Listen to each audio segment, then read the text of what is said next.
The best Seder in the USA. Welcome back to the exciting Passover Seder sponsored by the National Jewish Outreach Program.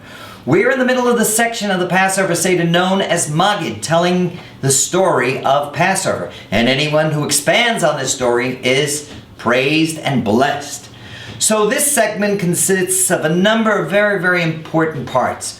One is the story of the four sons, Arba Banim, who come to our Passover Seder. And the rabbis say that there is the Chacham, the wise son, the Rasha, the recalcitrant son, the Tam, the innocent son, the She'eno Yodea Lish'ol, and the one who even doesn't know how to ask. And knowing the qualities of each of these children and what the Passover Haggadah says about them is very, very important. We don't have time to expand on it, but look very closely.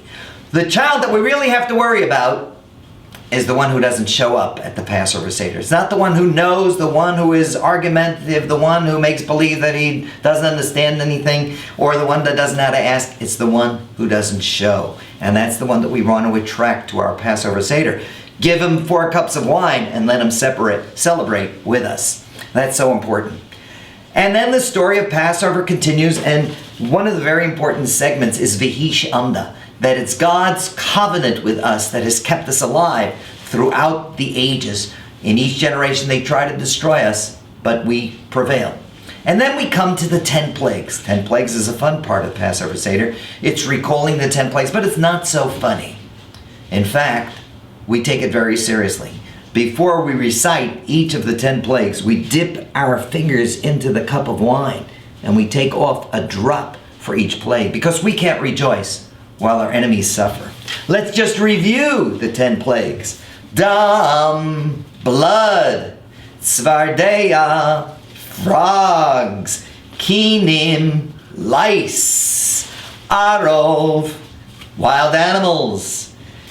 Dever, cattle plague. Shechin, the Egyptians are stricken with boils. Barad, hail, the hail comes down.